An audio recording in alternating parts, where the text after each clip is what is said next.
না ভাইজান, আমি আর বিয়া করবো না। কি কও হামিদা, তুমি দুলালের শেষ কথা রাখবা না? ভাইজান আমি জানি না, আমি কিচ্ছু জানি না ভাইজান। আমি সাপ সাপ একটা কথা কইতাছি, দুলালের বউরে আর বাপের বাড়ি দিয়েইবা। এইসব আপদ বিদায় করো আল্লাহর রাস্তায়। হামিদার পেটে দুলালের সন্তান আগে দুনিয়াতে আসুক, পরেটা পরে দেখা দেবো। দায়িত্ব আর জীবনে শেষ হইব না তোমার। আমার ভাইটা মারা গেছে, একদিন হয় নাই, তুমি এখনো রাগ দেখাইতেছো? চাচা কি আর আইব না? না রে বাজান। হামিদা, হামিদা, এখান থেকে অর্ধেক বাজার তুমি রাখো।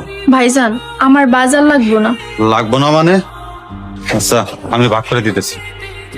এখন থেকে যা যা লাগে দুলাল আমার কাছ থেকে যেমনে চাইছে তুমি ওইভাবে চাই নিবা।